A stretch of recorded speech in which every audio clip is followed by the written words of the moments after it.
నిన్న మీరు చూశారు కదా 12,000 మంది ఉద్యోగులను టీసీఎస్లో 12,000 మంది ఉద్యోగులను తొలగిస్తున్నట్టుగా వాళ్ళు అధికారికంగా ప్రకటించారు. అది కూడా మిడిల్ లెవెల్. అది టీసీఎస్లో తొలగించడం అన్నది ఒకటే, కానీ అసలు దేశవ్యాప్తంగా కూడా ఇదిగోండి ఉన్న వాళ్ళని తొలగించడమే కాదు, తీసుకున్నది కూడా బాగా గణనీయంగా తగ్గిపోయింది. ఇదిగోండి, నౌ హెయిరింగ్ స్పెషలిస్ట్ నాట్ ఫ్రెషర్స్. ఇప్పుడు చాలామంది పిల్లలు ఇప్పుడు చదువుకుంటున్నారు కదా టెక్నికల్గా, కొత్తగా ఉద్యోగాలకు తీసుకునేది కూడా తగ్గిపోయింది. 40,000 మందిని గతంలో 2021లో 51,000 మందిని, 2023లో ఒక 30,000-40,000 మందిని తీసుకుంటే గత సంవత్సరం 5,000 మందిని తీసుకున్నారు. ఎక్కడ 50,000 ఎక్కడ 5,000?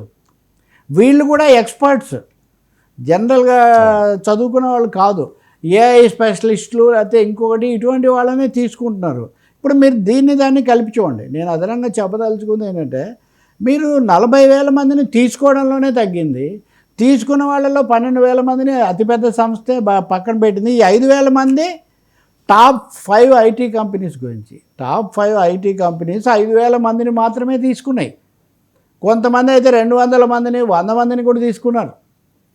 తీసుకున్న వాళ్ళలో 12,000 మందిని తగ్గిస్తున్నారు. కాబట్టి చాలా ఖచ్చితంగా తీవ్ర స్థాయిలో ఒక సంక్షోభానికి, తొలగింపులకు దారితీస్తూ ఉంది. ఇప్పుడు quantum computing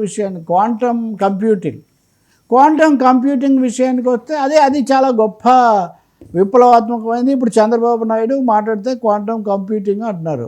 okay, quantum computing ఇప్పుడు ఎక్కడన్నా ప్రపంచంలో ఉందా? ప్రస్తుతానికి ప్రపంచంలో ఇప్పుడు మొత్తం మీద ఒక 50-40 మాత్రమే క్వాంటమ్ కంప్యూటర్లు ఉన్నాయి.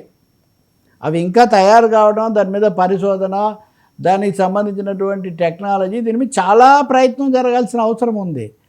జరిగిన తర్వాత ఏమవుతుందంటే, మామూలు కంప్యూటరు కొన్ని సంవత్సరాలు చేసేటటువంటి లెక్కను క్వాంటమ్ కంప్యూటరు నిమిషాల్లో చేస్తుంది.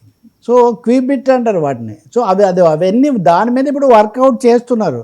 కాబట్టి చాలా వరకు దీని మీద సందేహాలు ఉన్నాయి. ఇప్పుడు ఆల్రెడీ ఏఐతోనే వేల సంఖ్యలో ఉద్యోగాలు తగ్గుతుంటే, అది కూడా ఆంధ్రప్రదేశ్లో ఇంకా ఐటీ పెరగాల్సిన అవసరం చాలా ఉండగా కొన్ని కంపెనీలకు అది ఉపయోగం కావచ్చు. ఇంకోటి తెలుసా, క్వాంటమ్ కంప్యూటర్స్ అనేవి -200 డిగ్రీల టెంపరేచర్లోనే పనిచేస్తాయి. అంత ప్రత్యేకమైన ఇవన్నీ కూడా దానికి సృష్టించాలి.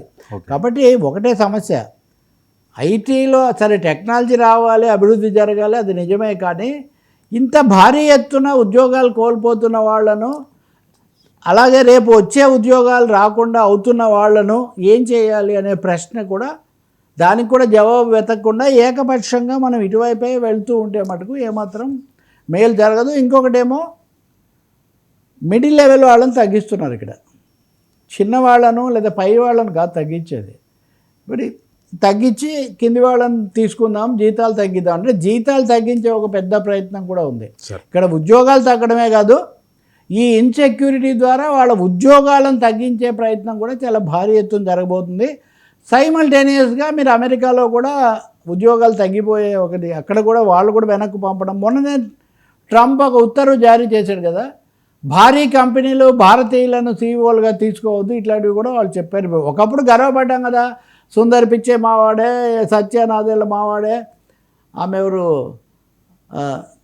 నూగి, ఆమె కూడా ఇవన్నీ మనం అనుకున్నాం. ఇప్పుడు అదంతా రివర్స్ అవుతుంది. దీనికి అంటే కొంతమంది అంటారు అప్పుడు ఇలాగే అన్నారు, ఇప్పుడు ఇలాగే అన్నారు. అప్పుడు ఇలాగే జరిగే కదా, ఊరికి అనడం ఎందుకు? కాబట్టి ఉద్యోగ భద్రత, ఉపాధి కల్పన విషయం మీద కూడా దృష్టి పెట్టాల్సిన అవసరం చాలా ఉంది. ఈ టెక్నాలజీతో కోపప్ అయ్యే విధంగా, అది ఏఐ కావచ్చు, అది ఇంకోటి కావచ్చు, దానికి కూడా సిద్ధం కావాలి. ఇది వదిలేసి ఓన్లీ క్వాంటమ్ భజన స్మరణ చేయడం వల్ల ఉపయోగం లేదు. మా సమస్య ఇంకా పెరుగుతుంది. సార్ సింగపూర్కు మీరు ఈవెన్ దీంట్లో కొట్టించండి, చాట్ జీపీటీలో కొట్టండి, క్వాంటమ్ కంప్యూటింగ్ ప్రజెంట్ సిచ్యువేషన్ అని. భవిష్యత్తులో కొన్ని సంవత్సరాల తర్వాత 2040లోనే ఎప్పుడన్నా వస్తుందో లేదో తెలియదు. అప్పటికి పోటీ ఉంటుంది కదా, అప్పుడు చైనా పోటీ ఉంటుంది, అప్పుడు అమెరికా పోటీ ఉంటుంది. అందువల్ల ప్రజెంట్ కాన్సన్ట్రేషను ఈ టెక్నాలజీ వీళ్ళని ఎలా కాపాడుకోవాలి, ఐటీ వాళ్ళని ఎలా కాపాడుకోవాలన్న దాని మీద ఉండాల్సిన అవసరం ఉంది. సార్